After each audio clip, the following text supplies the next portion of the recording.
So I've got my neck here, and just to give you a closer shot.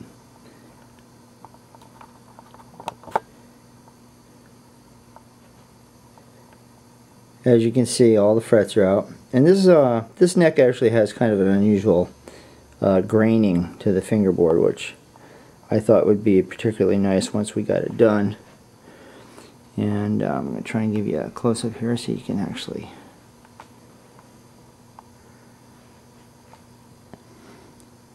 see the fret lines. Okay, taking all the frets out again, using the tools I used in my first video, which was basically just a pair of nippers and a soldering iron with a groove cut in the end of it. It's a 30-watt soldering iron, and it took me probably about 40 minutes to get all these out. So with this process, I'm going to be using a couple of tools here. One is this nice little hook tool for cleaning crap out of the fret groove left over from the fret itself and the glue. And this is a little fret cleaner. You can pick these up at Stuart Mac. And this is perfect. It's a .020, which is perfect size for actually going down in here and running through here to clean these out and get them leveled and ready for putting the veneers in. So let's get started. So the veneer I'm going to be using today, it's actually really nice. It's a burled walnut. You see it's got some unusual coloring to it. This is 020 thickness, so it'll fit our grooves perfectly. I got this over at Rockler, which is a real popular place for woodworkers, and actually got a whole bag of them. I think I got about 10 or 12 of these sheets for about, I don't know, 10 bucks. So more than enough to do what I'm going to do here. What I'm going to do is I'm going to take these and I'm going to cut these up into small strips so that I can glue them into the fret lines here. So I'll show you what I'm going to end up with. Now before we go ahead and put the veneers in, I want to make sure that I clean these fret lines out real good. That's why I really like using this tool. I just gently drag it through there and clean out any kind of residue or pieces of chips that might be in there. You'll notice right at the edge of the fret line there'll be like a little piece of junk stuck there. I don't know if that's glue or what, but there, you see I just popped it out on that side. I like to take that out so the veneer makes a nice even line on the edge of the fingerboard, especially on the top side where you're actually going to be seeing it while you're playing. It makes a good reference marker for your finger. Okay, now one thing that you want to be aware of is that you do have a radius to your fingerboard here, which means that the line inside here is actually kind of radiused. So when you cut your laminate, there's two ways of doing this. Some people like to use a fret saw and just saw this and make sure that it's level all the way across, and that way when you put this in it'll sit flat.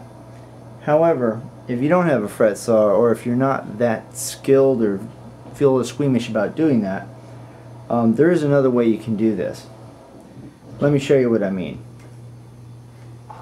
Okay, so I haven't done any leveling or flattening or sawing inside this notch. So when I take this straight piece of veneer and put it in here, if I want the veneer to sit down evenly in both sides here, you can see it's got that little bit of rock to it because there's a high spot right here in the middle. This is due to the radius. Okay, so if you don't have a fret saw, or if you don't feel you want to attempt to do that, there's another way you can do this. Let me show you how. What you can do is you can take your veneer, see if I can show you this, and you can actually buy yourself what's called a radius block. This is a radius block used for sanding necks with a 9.5 radius, which is what we're using here. So what I do is I take the radius block and I set it on the veneer like that, and then I'll take a pen or a pencil and just scribe the radius. Okay, so if you can see that, but I have a little radius line here. So then you can take your veneer and an X-Acto blade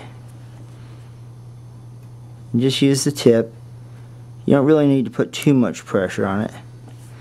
You just follow that line that you just drew there.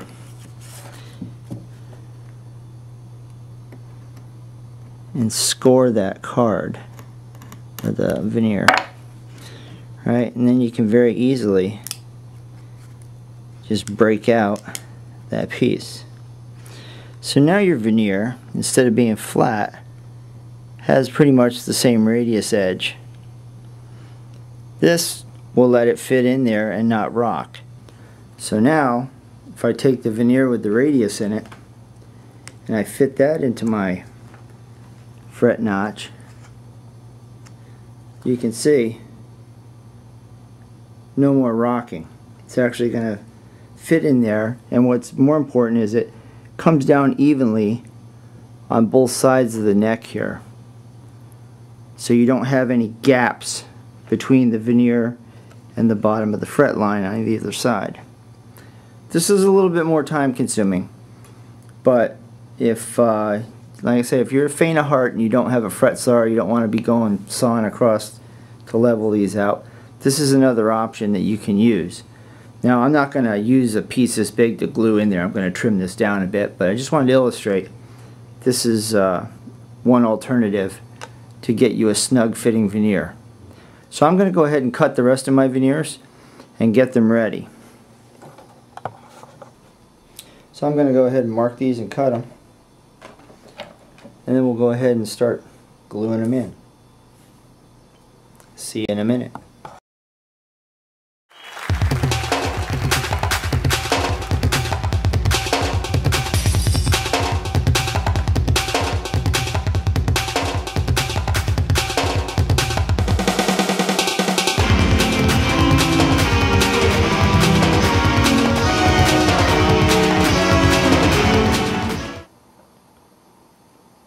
Okay, so we've got all the veneers in place, and I've done a little bit of trimming just so I can, I don't like to have too much sticking up, and I like to trim them kind of close to the edge here. And I like to pre-fit them just to make sure everything is sitting snug, nothing's rocking here, everything's sitting in good with the radiuses that we cut. Another piece of advice, when you're cutting your veneer, cut it with the grain as opposed to against the grain for your pieces here. If you cut it with the grain, it cuts a lot easier, and you'll find that trimming it off is a lot easier, and you don't risk having a chip actually break below the fret line. So just a tip there. As you can see, everything seems to be sitting down nice and level on both sides. And that's the one real beauty of putting the radius in there, if you can't do it flat, is everything sits level. You're going to have a nice marker line right here on the sides once you get it all trimmed and sanded. So at this point, we're all ready to go ahead and start gluing them in. And for this process, I usually use a good grade of wood glue for this.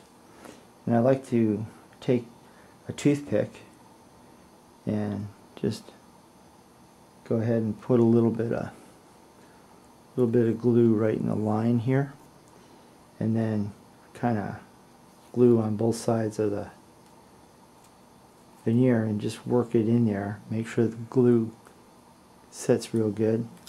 Get it lined up, make sure it's set down in place, and then move on to the next one. So I'm going to go ahead and glue these in and let you see the process, and then what we're going to do is we're going to let this set overnight. Should be good and dry tomorrow, and we can go ahead with actually trimming these down and doing the sanding process.